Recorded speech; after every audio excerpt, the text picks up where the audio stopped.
SDO Isabela Radio-Based Instruction. Come on, Mapeh! Yay! Mapeh paawit, Mapeh pagguhit, Mapeh sayaw at Mapeh lusog ka. When learning continues in Mapeh Edukalidad. Hey! When learning continues in Mapeh Edukalidad.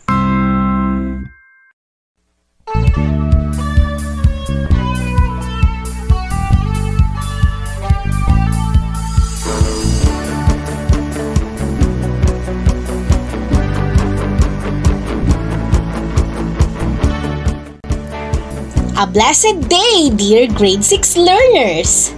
How are you? I bet you're all well charged after the long holiday season.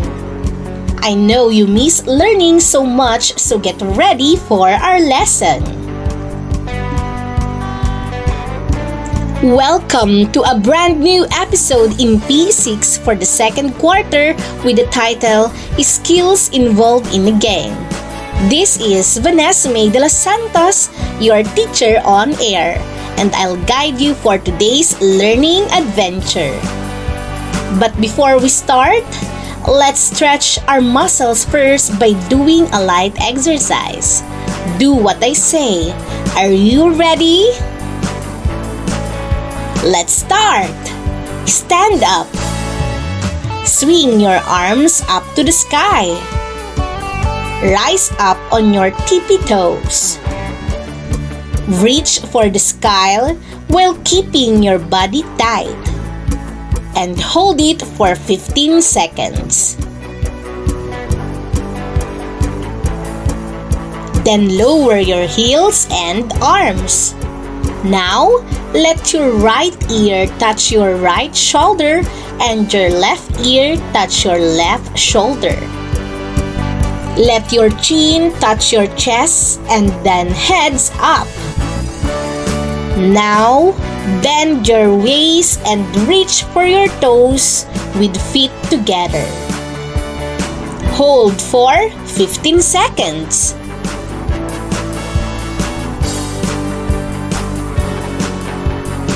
Then, stand up. Good job! I think you're all set now. Please check your radio signal and get your paper and pen so you can take down notes. Let's start right away. You learned last time that regular participation to physical activities improves one's physical fitness and can be assessed by self-testing exercises. What should you practice when doing such exercises?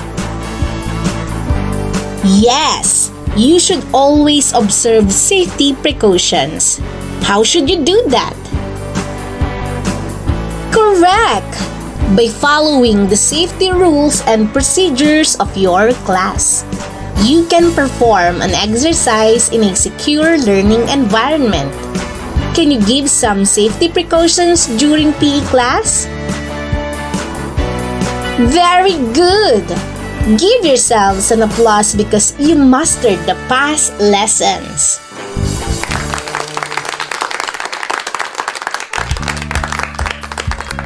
Are you fond of playing games, children? Oh, I see. What games do you love to play? Good to know that, because playing improves your health, brain, emotion, and interaction with others. Are you familiar with the game Chinese garter?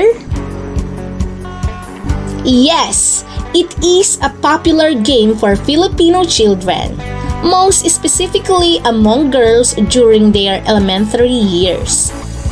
The game revolves around an ordinary garter around 2 to 3 yards long that can be brought easily. Do you know how to play it?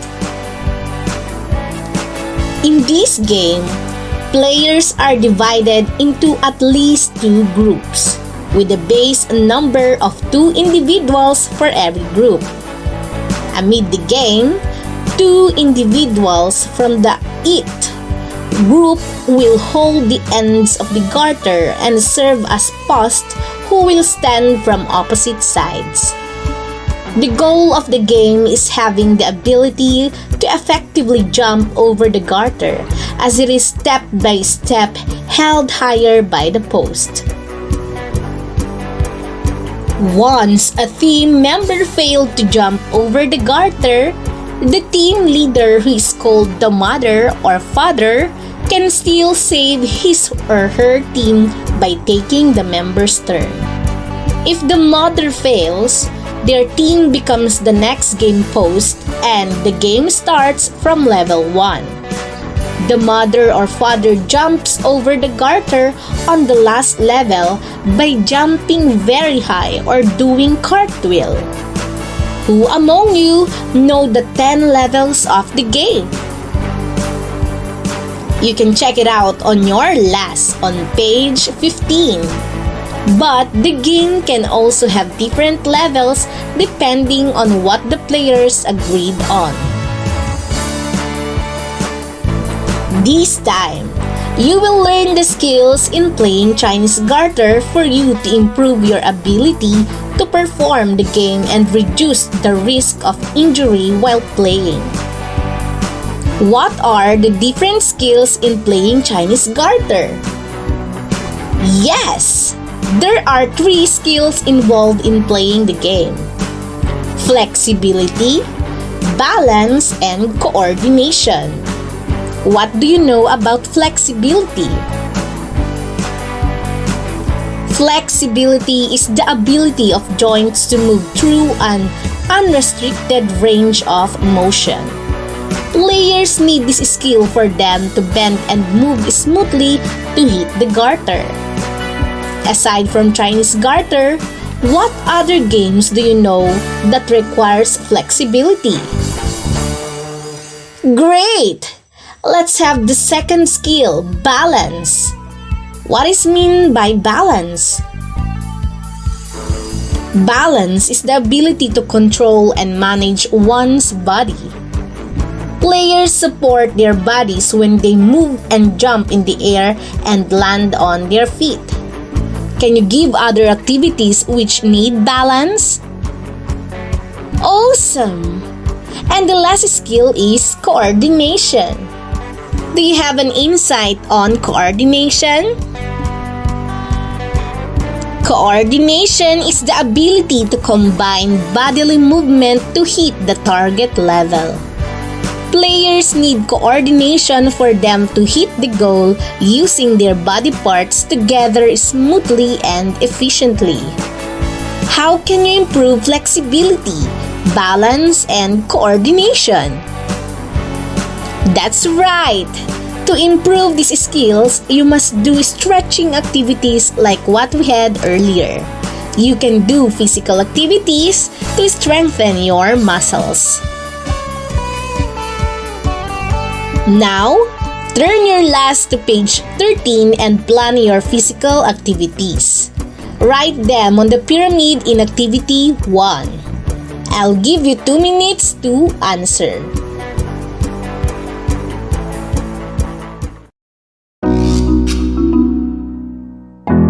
Mare, narinig mo na ba ang tungkol sa online distance learning ng DepEd? Ano ba ito? Ay oo, Mare. Ang online distance learning ay isang pamamaraan kung saan maihahatid ng mga guro ang kaalaman para sa mga anak natin sa tulong ng teknolohiya gaya ng internet, laptop, computer, at cellphone. Ganun ba, Mare? Oo, Mare. Hindi magkakasama at magkakaharap ang mga estudyante at mga guro. Maaaring matuto ang mga bata sa pamamagitan ng online na pagkatuto.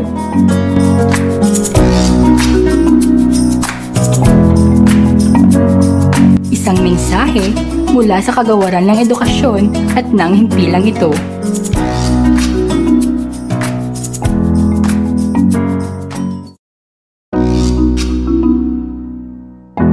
Mare, narinig mo na ba ang tungkol sa online distance learning ng DepEd? Ano ba ito? Ay oo, Mare. Ang online distance learning ay isang pamamaraan kung saan maihahatid ng mga guro ang kaalaman para sa mga anak natin sa tulong ng teknolohiya gaya ng internet, laptop, computer, at cellphone. Ganun ba, Mare? Oo, Mare. Hindi magkakasama at magkakaharap ang mga estudyante at mga guro. Maaaring matuto ang mga bata sa pamamagitan ng online na pagkatuto.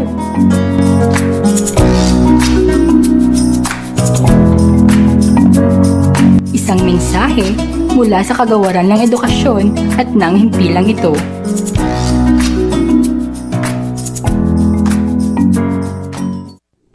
Are you finished? Great! What did you write on the base of the pyramid? What are the activities you do every day? You may have written moderate activities that increases heart rate like brisk walking, playing outside, and biking for a short time. How about the step 2 on the pyramid? What exercises and games do you play? Good!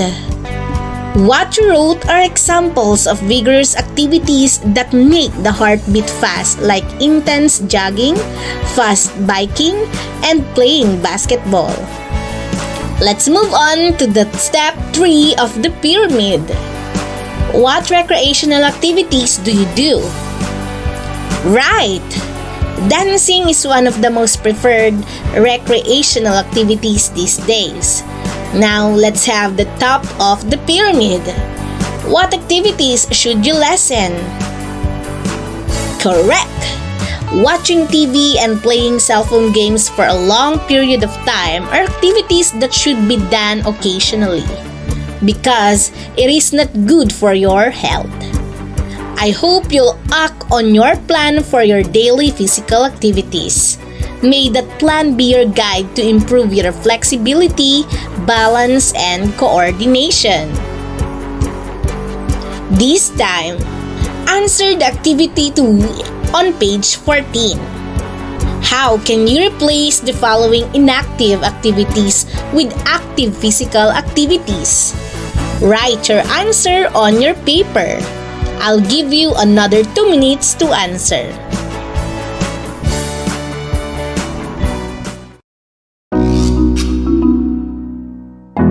Mare, narinig mo na ba ang tungkol sa online distance learning ng DepEd? Ano ba ito? Ay oo, Mare. Ang online distance learning ay isang pamamaraan kung saan maihahatid ng mga guro ang kaalaman para sa mga anak natin sa tulong ng teknolohiya gaya ng internet, laptop, computer, at cellphone. Ganun ba, Mare? Oo, Mare. Hindi magkakasama at magkakaharap ang mga estudyante at mga guro. Maaaring matuto ang mga bata sa pamamagitan ng online na pagkatuto.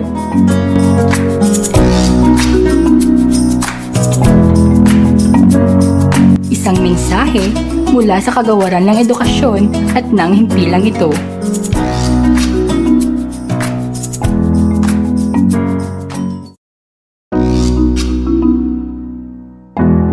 Mare, narinig mo na ba ang tungkol sa online distance learning ng DepEd? Ano ba ito? Ay oo, Mare. Ang online distance learning ay isang pamamaraan kung saan maihahatid ng mga guro ang kaalaman para sa mga anak natin sa tulong ng teknolohiya gaya ng internet, laptop, computer, at cellphone. Ganun ba, Mare? Oo, Mare. Hindi magkakasama at magkakaharap ang mga estudyante at mga guro. Maaaring matuto ang mga bata sa pamamagitan ng online na pagkatuto.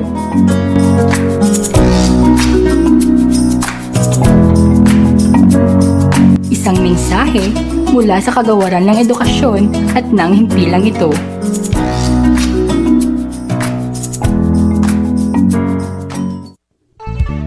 Time's up! In number 1, what activity did you write to replace the use of escalator in malls? Yes!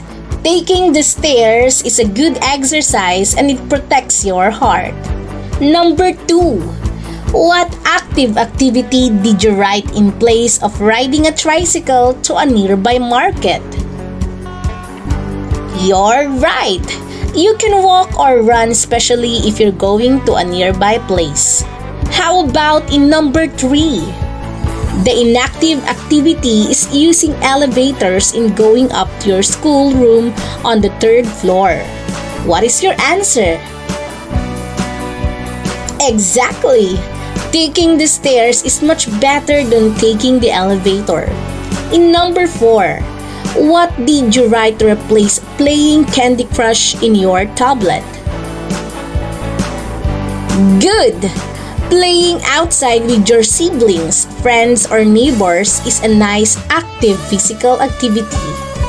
It also promotes your interaction with others, but be sure to wear your mask while playing outside.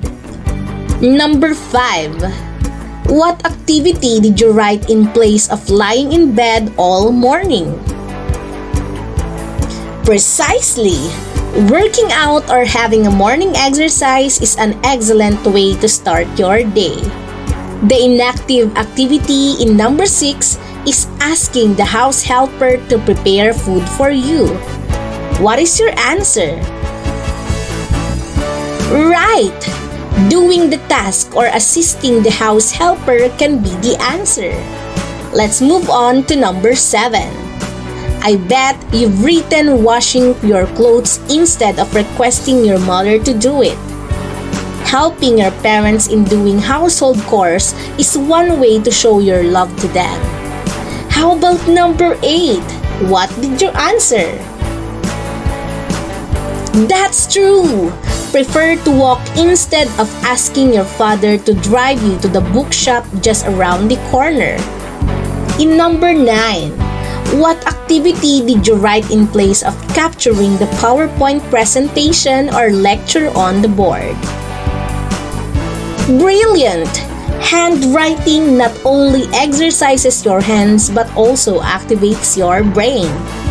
Lastly, what is your answer in number 10? Very good! Playing basketball with friends outdoors is a lot better than playing it on your phone. Good job! You really knew well the activities which will make you stay active and kicking. You deserve another round of applause.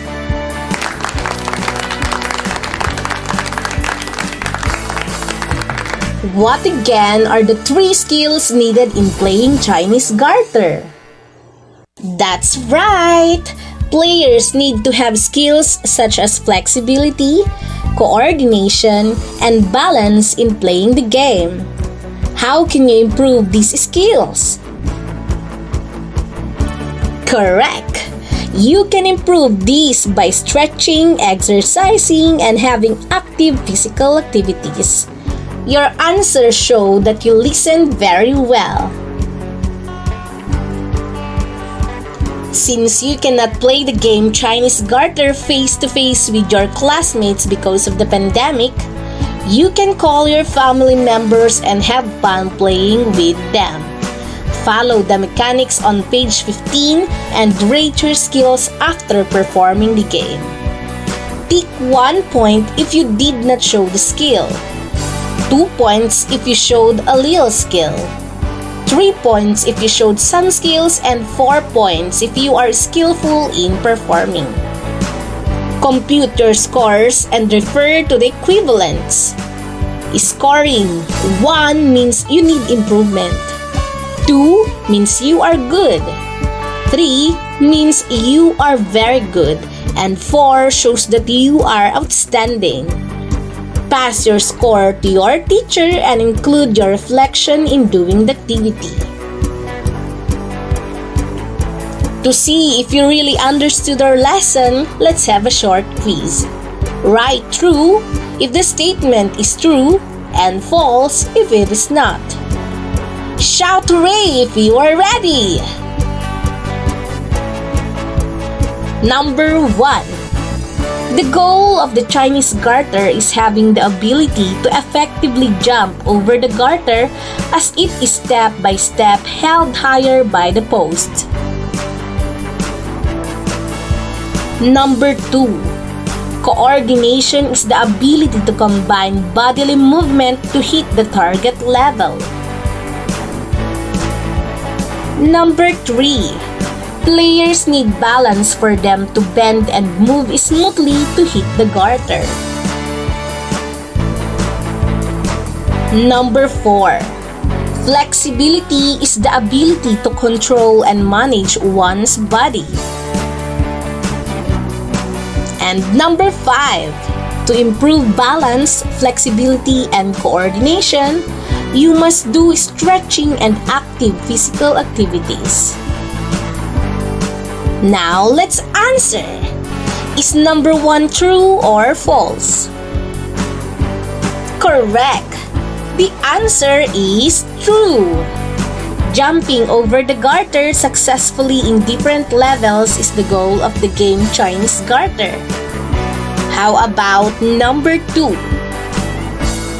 That's right. True.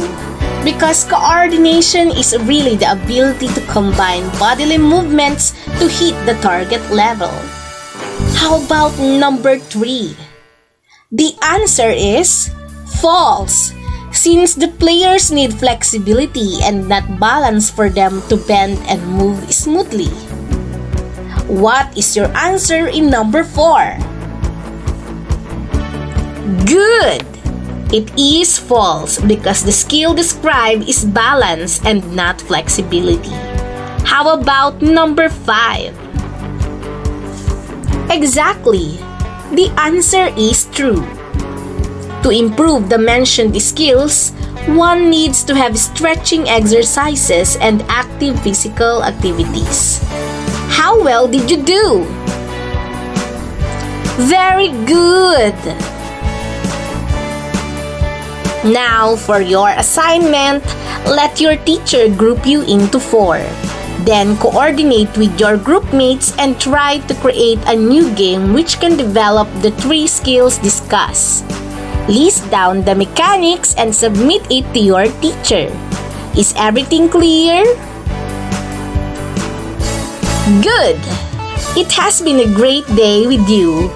Thank you for lending your ears and for actively participating. May you do your planned physical activities religiously for you to stay healthy and enthusiastic. And make sure to always stay tuned here at Radyo Eskwela sa Isabela for the next episodes. On behalf of the script writer for this episode, Ma'am Mitzi B. Alcaraz of Burgos District, with the SDO Isabela Radio Production Team. This is Vanessa May de los Santos, your PE teacher, saying stay safe and God bless.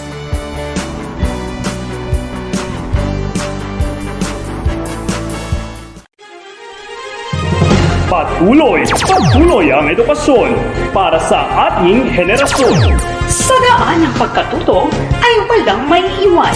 Kaya halina sa Radyo Eskwela.